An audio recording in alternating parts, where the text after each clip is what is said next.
All right. Okay, I got it fixed. I think I got it fixed again. Once again, I am Dungeon Master Eguile, your culinary concoctor of chaos and chart-topping tail spinner of the land of Extraeus. And I'm DNDWife, your lore-loving painter of miniatures and champion of character arcs. If you crave dice clacks, cosplay hacks, and lore that slaps, you're in the right place. So remember, every Tuesday now, that's right, every Tuesday night at 7 p.m. Pacific Standard Time, we are diving headfirst into your hottest tabletop takes, wildest convention stories, and the inevitable technical gremlins, just like right now, that always try to stop us every time we do a live show. Tonight, it's all about anime and gaming conventions, your cosplay triumphs, your panel fails, and your vendor hauls. We want to hear it all. So if you've ever been to a convention, let us know in the chat. And if you've never been to a convention, also let us know in the chat so we know kind of what you know context-wise. Yep. And don't forget, this Saturday, we finally unleash our brand new lore drop.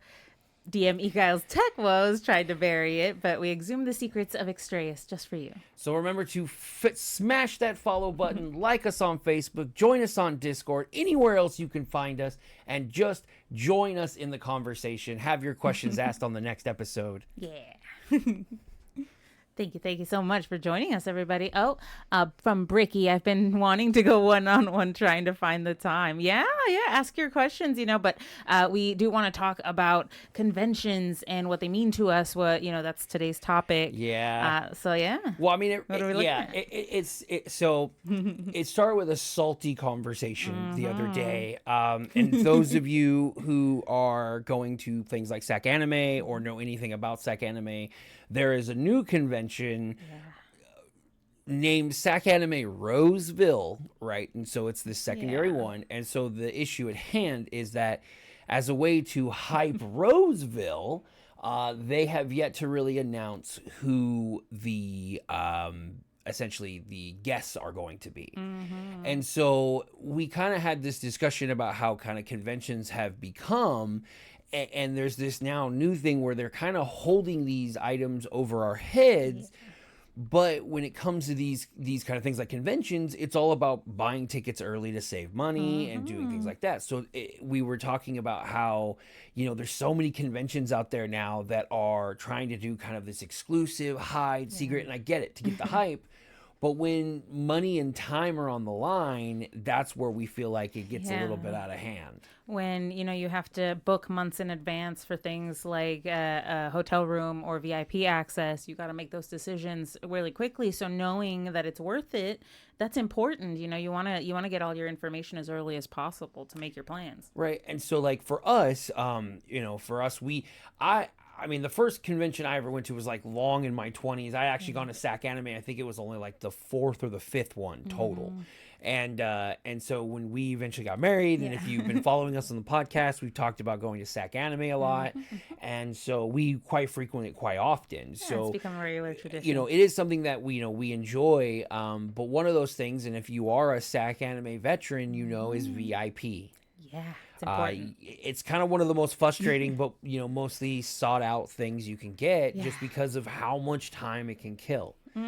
So our issue is so you got SAC Anime that is not yet, even to this moment, as of right now, released any information besides one person for their convention coming up here in the end of August. Welcome, hey, Evelyn. Thanks for welcome joining again. us. 2 in a row this time. But yeah, and so because they haven't really announced, and all they've really done is announce Ashley Johnson, they waited and showed, I guess, the Roseville people who will be attending, but they have yet still, even though Roseville has occurred, it happened on Easter weekend. Yep. Kind of funny that it was on Easter weekend. Weird. But because of that, it's already occurred. And now we are, at least a week out, and there's still zero information to the public about who the guests will be this next coming event. But ticket prices have already jumped $20. And the hotel slots may or may not be running out. Yeah. The only word we got was that Ashley Johnson would be in, and so when we saw that, we were like, "Screw it! We're on a mission to get all the Critical Role people." And so this year, and for the first year ever, we will be VIP people because we were tired of just being those ones that didn't get the time to enjoy a convention. Because of all the voice actors we want to meet and stuff like that. Yeah. We're actually going to go see some of the like exhibit stuff. I mean, Entlink, I know you guys tend to watch that stuff. We never get to, but this year we're going to actually try to. And you're right. Proximity helps a ton, especially with time and finances. It's important to go to like local conventions too, where it's a little easier for you. I mean, hell, there's even like a little convention in our hometown every now and then that they have. I mean, it's not... It's more for the kids, but they try. Yeah, there's not going to be like a cosplay contest or a masquerade or anything like that. But it's a nice place to pick up merch, and every now and then there might be a major celebrity or whatnot. You never know. It's tough though. But for me, I feel like conventions are a very unique niche in our nerdy field, especially with anime gaming conventions all kind of starting to blend together. So it's that thing where when we were talking and we were just like, how can the convention do this? Like, it's always been, I mean, how many conventions a year are there where they're asking, okay, this person's here, we do this, right? We know what's going on, and so we don't need you to handhold us so we don't get confused. Yeah. And Link says, supporting local arts is huge. Does that mean you guys will come to the Nerdy Cabaret with us this year? You know what? We probably have to. We have no excuse. We told ourselves we were going to do more of the nerdy life stuff and also the nightlife stuff. So as much as I know, and most of the time, since we would always be driving home, and I don't like being out, and I don't like being out too late. But now we have really zero excuse. So we will be doing that. Now, question to Bricky Von Wallenstein over here, our new follower. Thank you for that. Thank you so much. Yeah, you really should try. Maybe SAC Anime is coming up at the end of August. Even if it's just for a day, it's always quite eventful, and you can get a lot done. Oh yeah, and there's a variety of interests too. It's not just for anime lovers. There's a bunch of craft areas. There's also the vendor areas. There's that whole gaming section for card games, video games. So it's really got quite a wide variety for anyone. Yeah, I mean, we're going to see, though, because, I mean, a lot has changed with SAC Anime in the last couple of years with them moving to a new building site where now there's multiple buildings. Well, yeah, they've spread to a few So we're buildings. Definitely interested to see how that's going to pan out. But it's like, it is this kind of worry, too, with the growth and stuff, with how everything's been going with this lack of announcements and really this lack of information. And sure, you're going to say, okay, well, it's in August, right? It's not even May. Give it time. But when it comes to this stuff has to be planned so far ahead. Months in advance. Right. And so the more I think that what I feel like it's going to happen is kind of what happened, not last SAC Anime, but the one before that, with the Laura and Travis, right? Because it was announced so last minute. Yeah. And I think that's why that con was actually worse off, because so many people rushed last minute to try to get in, try to get VIP, try to get everything, that it caused like an artificial flood that I think like if it had been announced at the beginning of the year, might have been easier. Everyone by the time the con would know, okay, did I get a ticket? Am I going? That kind of thing. Yeah. But the last minute, I feel like forces a knee-jerk reaction to nerds to where it's like, oh, I'll credit card, I'll Klarna, I don't care. Right, we have to do it. Don't care. Like, I wasn't going, but now I am. Now I have to. And so I feel like, with them refusing to really give information, and I've actually, and I've been annoying with this. I've been on their Facebook, their Instagram, constantly their X. refreshing this on his downtime. I want to know. And so, there are some people asking on their socials, about, hey, who's going to be there, what's coming up, to pretty much just a response of, oh, we'll let you know eventually. Yeah. Which doesn't cut it for me. They posted what they showed the guests at Roseville somebody on the Facebook. Did do us a favor. But that doesn't count. Okay. You have to actually update the website. That's what it's for. Yeah. And so, I mean, that's the biggest thing of all, right? Like, it's like, okay, you know, we want to know who it is, but we also want to be prepared also for who might be there. Because I think that's a big deal. So one of the years and conventions we went to, like the cast of Bluey was there. It was huge. That changed the entire landscape of the convention. There were so many more children, so many. Now, I don't mind children. That's not the issue. It's strollers. It's the parents. No, it's not even the parents. It's strollers. Is it? Remember, the issue was strollers. So huge. It's just because, like, you parents, whatever, parents, adults, teenagers, young adults, they're all the same. Everyone is just like a crowd. But the strollers, it just added, like, where they were just clogging up places, making it hard to get from point A to point B. And then it would always tripped be, over 2 or so. without fail, there's always going to be 2 or 3 parents that start to gaggle up, and then now their carts become basically a beaver's dam across the line. And so that's the other reason why you kind of want to know what is going to be there, because I feel like too, this also sucks. I mean, I don't know, I can't say it. We're gonna hopefully dabble our feet eventually in it, but like cosplayers, right? I imagine, yes, they want to cosplay whatever they want, but if they're trying to match maybe some of the voice actors or the people that are there, it's kind of a bitch if you're learning like 4 months before. Yeah. And you're supposed to be like, oh, okay, the cast of Has-Been's going to be there? Okay, well, now I got to pull out this cosplay at last minute, get no sleep, Figure and die. That out. We'll see. But, you know, at least I got to, you know, but it's like, but if they would have announced it at the beginning of the year or at the end of the convention. Now, no, don't get me wrong. Now, if they don't know, they don't know. I mean, they can't predict the future. And I know sometimes these last minute things are, in fact, last minute. Good point. But we all know that a lot of this stuff and these actors and these professionals just for hype all have years planned out, all their press trails, all of that. Like at least like a year in advance, or maybe 6 months in advance. They've got it pretty planned right. out. And so I mean, yeah, like you would think there'd be a little bit of nicety. And so, you know, we're really hoping out for this one. I mean, SAC Anime Roseville, you know, have what it will. It was its second one this year. We did not attend just because it's at a horrible time for us. Yeah. We do not subscribe to the go to cons until you go broke theory. No. We tend to just do 2. We go to 2 a year, and that tends to be both of the SAC animes. Yeah.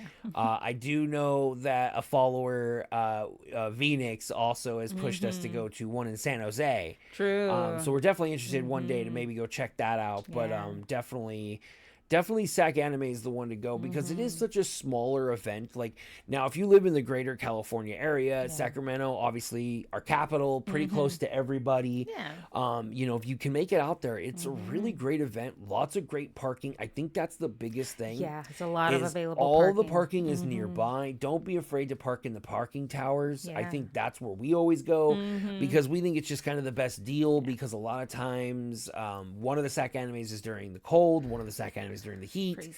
And each time the parking structure tends to be the best protector of that kind of environment. It's cool or warm depending on what you need. Perfect. But the biggest change and update that's going to be for us this time is the fact that we are going to be VIPs. And for once in our lives, we're actually important people. Yay! But it is going to be nice to see kind of that difference in what exactly that experience. I think we were talking and we actually had to shut ourselves up because we didn't want to talk. We actually sat here for like a half hour in silence because we didn't want to ruin any conversations because that's how dedicated we are to the show. People, we are husband and wife. We sat here in silence next to each other to not ruin conversation. But it was the whole thing of the idea of now I lost my point. Oh, rambling too much about protecting things. You lose your point. Was it what the quality? Kind of the it's excuse me, there we go. We got the VIP. Thank you, best co-host ever. The idea of obviously you could go through the line and pay nothing and you can still meet these voice actors, right? So you can have conversations and they usually limit it to like 2 or 3 minutes. But obviously when you're hour or 4 or 5 hour long line, you're not going to do that more than once and you're doing it to buy stuff and get things done. But I was telling DNDWife here, it's like, well, if you're VIP, what's to stop us from not over the course of the day, just going back to our favorite voice actors, talking to them again and saying hello, and doing, because I don't think I've ever seen them like be like, oh, you've done this. Right. I've seen you, because You can't come I've back. seen multiple people go through. Yeah. So I'm kind of interested if anyone's gone to SAC Anime and had the VIP before. Now would be the time, so we don't make complete jackasses of ourselves. You know what we can do? We can get a thing signed, then we can come back again and get a picture and like break it up a little Just split bit. it up. Yeah, so we Yeah, don't look like weirdos. Because we were like, you can just keep talking, right? Just like get back in the VIP line and be like, oh, so as my conversation was going, so how do you feel about this new anime? Yeah. Oh, speaking of anime news, I know you're super excited because a drop just happened that you've been waiting for a good couple of years. I'm so excited. I'm so excited. The new Dress Up Darling season is coming out. It is going to be amazing. I just know it. And that's a voice actress we've got to meet at a convention, which was pretty awesome. She's a great person. She was funny as hell. Oh, I've got a signed Kitagawa by Amelie sitting on my my little vanity in my bedroom because it's so awesome. So yeah. Bricky Von Wallenstein says, which con would you recommend the most? Now, I put this in two camps. Now, obviously, we're based in California or the West Coast. Link agrees with you on that one. But it kind of goes into two ways. If you are exclusively a subtitle or listening in the Japanese, I recommend Anime Expo, even though it is crazy, it is nutser, but you will probably have more likely of a chance to see voice actors or actresses that are of your favorite subtitles. Or if you're a fan of like international voice actors, you have a higher chance of finding them there. And that's just if you're going to try to meet your fans. True. If you're just looking for the con experience, or you happen to be an English, dub artist fan, SAC Anime is really a kind of safe bet. I think the thing that I point out to DNDWife a lot is just kind of the idea of that, when you go through security, you're not like necessarily being patted down or frisked, but you never also feel like you're not secure. Yeah, there's always people walking around, security's walking around. Yeah, and there's space. Like you can always get out. So especially, not to share too much, if you have young ones, it is a lot more young one friendly than Anime Expo. I do not recommend taking kids ever to Anime Expo. Don't. Heat exhaust. There's long lines. They're gonna be cranky all day. It's LA downtown. It's not a good idea. Yeah. SAC Anime though, perfect for young ones. Because there are so many little outcroppings where you can just like get away from the sound. Places outside to sit too. I think the biggest thing too, and it's strange because I don't think I've seen this at mini cons, and I haven't been to a ton, but there's a lot of entrances to SAC Anime. Yeah. Most people think it's only the one. I think when we first went, we had gone with Entlink and her significant other, and they had gone in, I think, the main entrance, and we had came in through the back, not knowing. We assumed it was the main, and we're like messaging each other the whole time and being like, well, we came in the main entrance, and they're like, no, we came in the main entrance. It's like, well, I don't see you. Yeah, right. Like they let Where us. Are you? They're not going to open more than one door. No, they open every freaking door to the building, and they have security at all the doors, so it's not like free for all. Yeah. They have people checking wristbands, making sure everybody's like on the up and up. But there's multiple ways in and out, which is really nice. And so, also as an update, as Etlink says, I remember that. But as an update, also, I got a comment on one of my shorts on last week's episode of You Heard It From Us. Oh, yeah? When we were discussing about combat. The person on YouTube was just kind of a little upset, which, it was rage bait. So, say what it is. Yes. But with that, he had mentioned, why do we keep playing in that system if we don't like combat? Just to give a quick reply, because I don't want to shy away from anything. So if you ever have a comment or a suggestion, we will respond. We're new enough that we can still do that. But in essence, we still use the D&D 5e system because it's still great. Like we in no way are saying that it's a bad system to play under or not to work with. No. We actually play an entirely kind of homebrew initiative system, which we can get into in a different date. But we very much enjoy what WotC has created and the D&D 5. And we use aspects of it in our game. Right, and so it's a great skeleton to work with, and I think by essence, that's what it was meant to be. Absolutely. So we can definitely criticize something we love, but that's just because we love it so much that we even find like little nuance things. Right. Nothing's nothing's perfect in this world. If it was, there would be no need to improve. So there have to be things that are wrong sometimes, that we need to point out in order for it to get better. Right. So, as speaking on that, as a way of transitioning through, going into our section where we talk and open up to our chat for any questions that you may have D&D related. Also, for my players, you are more welcome to ask any question you wish. Just be aware of what answer you might get if you are trying to avoid any kind of spoilers. Obviously, this would be the time not to ask certain questions. But tonight, we're looking at different types of hot takes. Bricky Van Wallenstein says 5e is quality system, definitely an improvement over the 4th edition. See, for us, we are only played 5e, so obviously that is kind of our context. I dabbled a little bit in trying to look at Pathfinder, and it's intimidating as hell. I tried with the games first to kind of dip my toes in, and that's a lot of a lot of numbers to factor, and I think that's why we like 5e, because it doesn't muddle down with too much information, too much equipment, too much stuff. It makes it nice and sweet for anyone to play. And I think it's a testament to how popular the game has become since 5e came out, and all of the popularity it gained throughout its run, that it was kind of the best system up until that point, an improvement on all the others. Not to say that the others were horrible. They all had their place, right, in the development of the game. So it's not like everything's wrong with it. Everything helps build. So that's how I feel. So Etlink asks, do you have any lines when it comes to homebrew, or do you approach things on a case-by-case basis? So in my earlier days of dungeon mastering, I tried to plan out a lot. I tried to kind of coordinate everything, be like, oh, this connects to this and this. No, it doesn't work, especially when you get to homebrew, because it really, by nature of the cosmos and how little chaotic beings players are, you're never going to know. And so I really take it on a case by case. It really is more of a lot of if or statements. So it's like, okay, this can happen, so here's the infinite things that can happen, but what are the kind of statistically probable ones? And then what I'll do is I'll grab then a couple that would be really good or really bad, and then there's your dice spectrum, right? So what is the worst I can think of? There's your nat 1. What's the best I can think of? There's your nat 20. Perfect. Really nice and simple. It tries to, because I feel like there's a little bit of a problem with DMs overcomplicating it. Planning a lot out and then getting disappointed when the players don't meet that. Right. Honestly, for my hot take for this episode is essentially that, DMs out there, stop prepping so much. I think a lot of DMs over prep. I think DMs over prep and players under prep.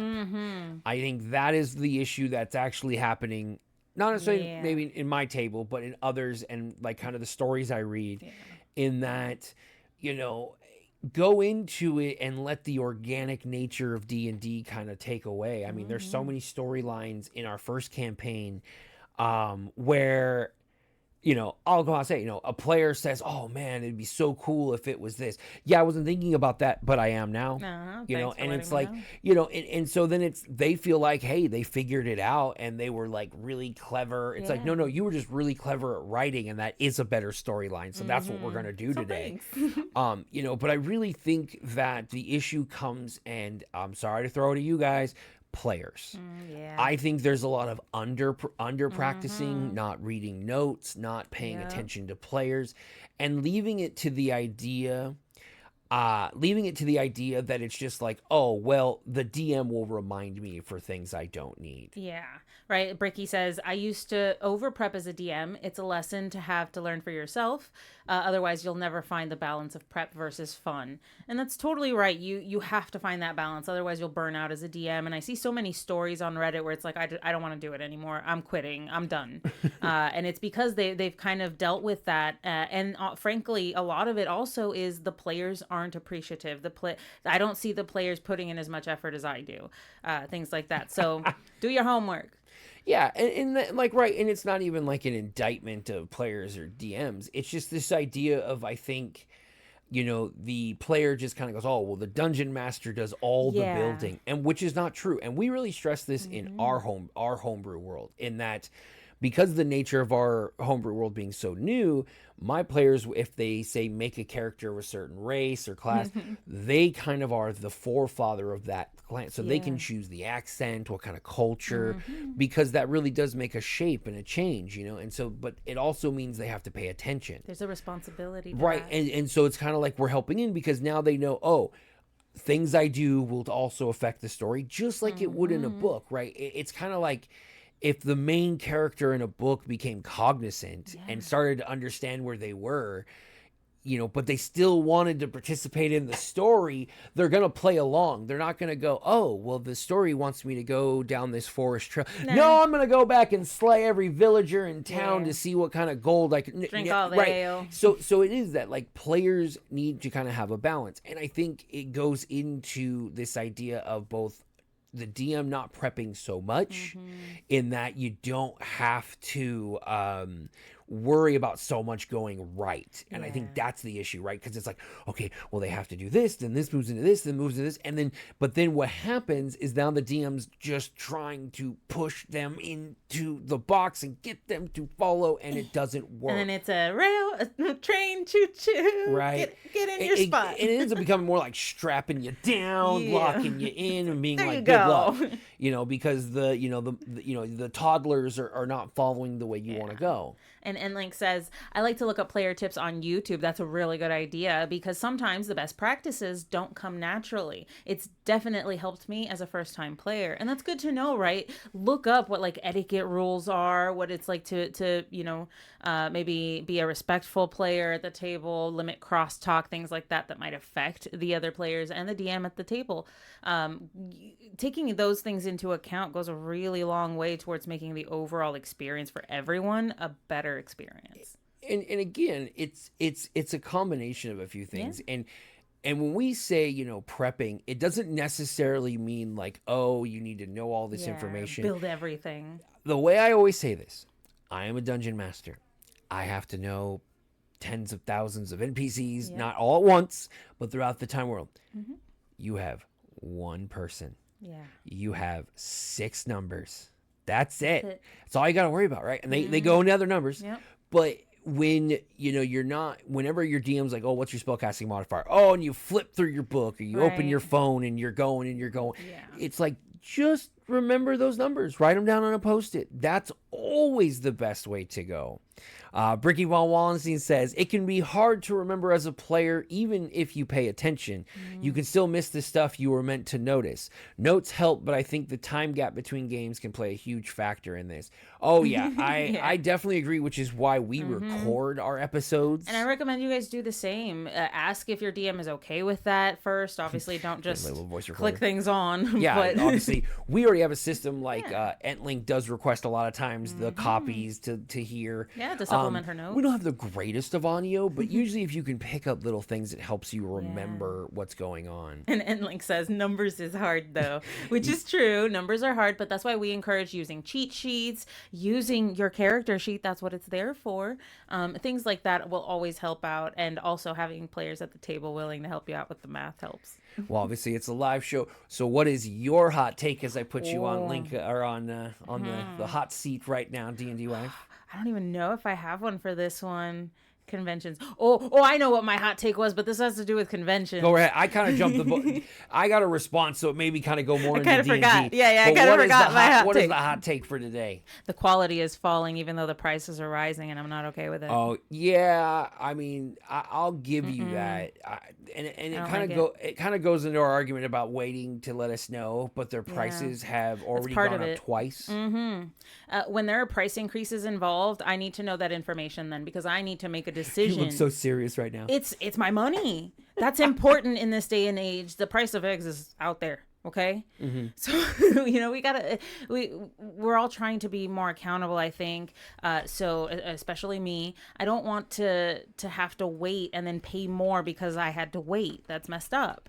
Not only that, but like convention quality itself is maybe gone a little bit down. The convention at Sac Anime, for example, got bigger, but it spread to different buildings. But the gaming section was so small. It was in a building with very small rooms. They were all very closed with no ventilation. It got stinky onion very effect. Sweaty. Yeah, very musty. Like, to the point where I remember going and we were kind of lost. We're trying to find. Yeah.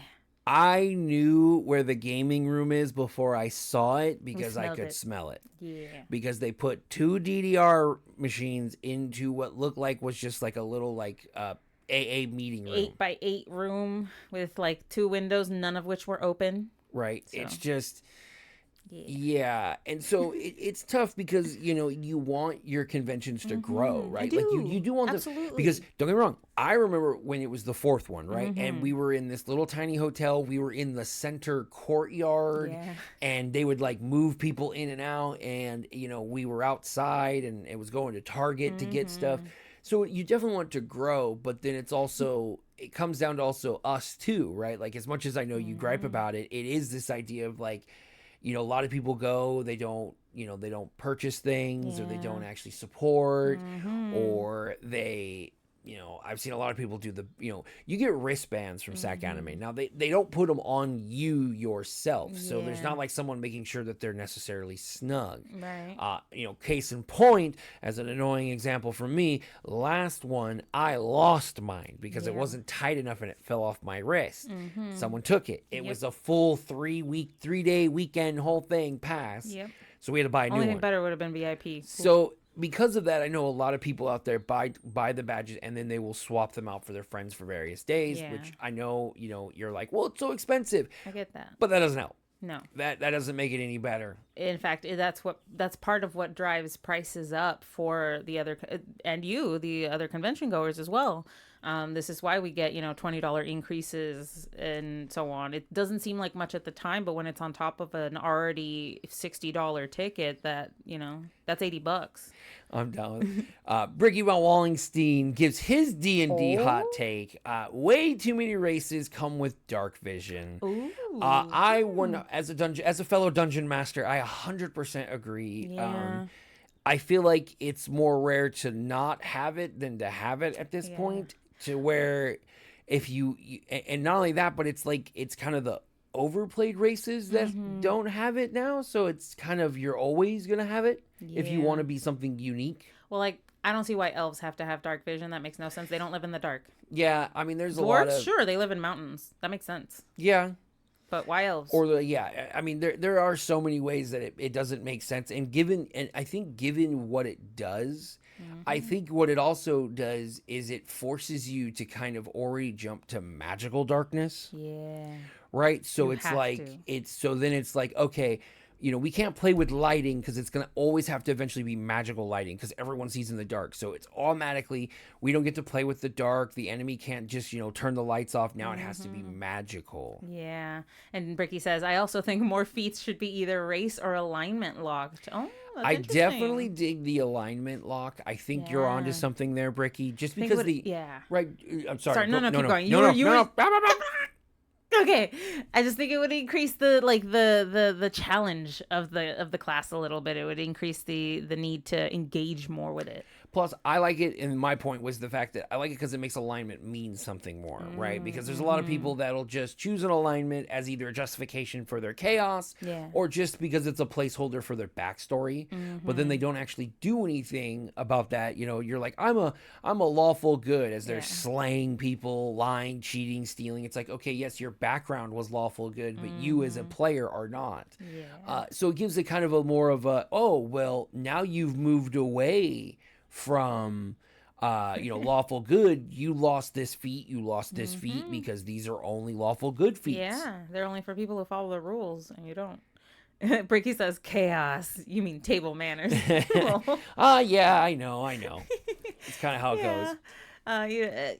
We all have our ideas about what's what's acceptable. Yeah, and I think that's true. I think there's a lot, and I this kind of plays into why we haven't quite swapped to what I called 5.5. Yeah. Is that because I think they are taking out more of that nuance too between the different classes and races by making it where it's just kind of like you build each one individually and they don't really play into an effect. Yeah. I see their point behind it, but it does become again where there is no uniqueness. Essentially, everyone's going to have the same abilities. It's just a different skin we put on, but it doesn't mean anything. And all of us old school, video game RPGers, are tabletop RPGers, we've always known that, hey, if you're the wizard, it's intelligence. If you're the warrior, it's strength. Yeah. It's never been something that's like, oh, it's so crazy that everyone has to be the same thing. It becomes a joke, like the muscle wizard and stuff. Yeah. But they're not meant to just kind of be universally across every single thing. No, not everybody has that, right? Like it should be a unique set of circumstances, things like that for the characters, but that's not normally how it should. I don't know. I just think that. Yeah, no, I mean, I think it's work. a great thing. I think it would be definitely a way to mix it up because I think, at our table, it's a running joke about dark vision in the fact that, hell, we have a person who's playing a Leonin that has like the most disgusting dark vision because they're also a Twilight cleric. Bricky's got all the hot takes tonight. No, I think, okay, so Bricky says this time, I think every race or class should come with a negative, like how orcs have negatives to intellect. No, I agree wholeheartedly because I think even classes should do the same. I kind of like the idea, especially like in certain RPGs where like mages, if you pick a certain skill, you're even worse with its opposite. So it's like you're really good at healing magic, you're dead terrible at necromancy. And it made it where it was like, okay, you're not going to be able to use all spells. You're going to really be like, the more you use some, the less you're going to be able to use others. And it really made it where it's like you had to really pick and choose. If you've listened to my stories or if you've played at my tables, you know that I am very much a DM who believes that you should get nothing for free and that everything should come with some sort of consequence. Yeah, and like the feat and alignment thing, I think it adds challenge to the character. It forces the player, not in a bad way, but like it makes it so that the player has to engage with their character a little more. You have to be involved, and that's part of creating that connection with it, making it more of an impactful thing for a player to have. So when the character does inevitably die or reach the end of the campaign, it's a bigger deal. And this is part of that, right? Building that at the beginning, starting off with a negative, finding a way to overcome it as you go. That's part of growing as a character in the campaign and showing that. And then at the end, feeling like you've accomplished so much. You've lived an entire life and you've changed so much about yourself. Right. And so, that's, as our coming to our end here, as we kind of summarize, I think that's just the most important thing, right? That's why we play D&D the most is not necessarily for the winning, the losing. It's like to have these experiences, to have these people grow, to have these characters feel like real people. Yeah. I'm the dungeon master, so I don't necessarily have the same connection as you players do with your characters. But the whole narrative as a whole has always been something that I've really enjoyed. But as we've been talking about, we're looking forward to the upcoming SAC anime coming up, which is going to be great. I was wondering if there was going to be a question. So yes, Etling had asked me if had I looked up into the Flagellant's whip that she sent me. Does she think that it's a sufficient trade-off? Yes, I will say here, so you can get me live on camera, that you can go ahead and use that. I had looked at your player sheet. I thought you had already added it. But you are good to go. That is perfectly fine. Cool. And I'll allow that to go on. So you are good to go at Link. Yeah, keep posts. We're going to be running a side story on our campaign, taking a little break from our 2-year long-running campaign to play a little bit of a different story, a little Game of Thrones, murder mystery, craziness kind of thing. So that's going to be great. Yes, you got me live, recorded. So no worries, but that is definitely okay. But yeah, so we're looking forward to SAC Anime, and we'll hopefully give you guys great updates coming up with the fact that we will be VIP, which we are super excited about. So I know excited. D&D Wife, I know you have some. We have been able to look at some of the people coming, and there are a few diamonds in the rough that we're really excited for. I'm hoping since Dress Up Darling got announced that Amelie might be announced to be at SAC Anime to promote. I'm hoping. Let's cross our fingers. Yeah, I mean, there's still a long time. We got until the end of August, so it's really kind of exciting to see what's happened. And because of the VIP, there's so many things that are going to be open to us that we're really excited about too. But again, I just think that they need to really change moving forward. And I hope they have some kind of Q&A that we can talk to the main people of SAC Anime, because I don't think it was the best way that they could have gone about doing it. No. In this, like, letting us wait and wait, because honestly, as much as I like Roseville, I'm not trying to go to that convention, and if it means having to go to that convention just so that I can know what's in the next one, I just think that's not cool. That's not cool. You know, and so hopefully we'll get a change, and won't be too bad, and hopefully I'll get some more comments on my YouTube shorts and see who else has issues with some of my hot takes. But yeah, so anything else for you, D&D Wife, tonight? No, I really liked our topic. I'm hoping that, like I said, SAC Anime gets better announcements, that we get more information. Just because, don't be jerks. It's messed up. Come on. Yeah, and if you are hoping to go to SAC Anime, or if you have any other questions, hit us up on the Discord. Yeah, we have let us tons know. of, I think there's some past posts of previous SAC Animes we gone, as well as we are always ready to answer any kind of questions. And if you are going to be going, please let us know. I know, hopefully, I think Phoenix and I might have a meetup from playing Rivals to meeting each other in person. Yeah. That's always fun to use these kind of nerdy opportunities to kind of meet up with each other when we're all over the place. So if you are too, let us know. We can all have, go out for pizza or something and all kind of hook up and like meet each other for once, Right. which would be really awesome. Be sure to also catch us up on Twitch streaming. Me 11 to 2 most nights. DM Wife, when are you usually streaming? Wednesdays 6 to 8, and then Thursdays and Fridays 7 to 9, Saturdays 7 to 9:30. She's got all kinds of schedule. And then hopefully soon we'll be also coordinating where D&D Wife's actual stream will be a part of this as well. So her fans and her watchers can also join in the chat. I know she's got a lot of people that have been watching her paint and everything, and want to get those people in, get their hot takes on painting or whatever else nerdiness that is out there. So once again, thank you guys for watching. Thank you for all your comments, all your questions. We appreciate it. I know it's it's a weird time, but thank you for taking that time to come hang out with us and bullshit a little bit about nerdy culture and nerdy life. It was really nice speaking with you guys. Have a good night. All right, guys, have a good one, and we'll see you next week, because now every Tuesday you'll hear from us at You Heard It From Us Live. Yep. Have a good one. See ya.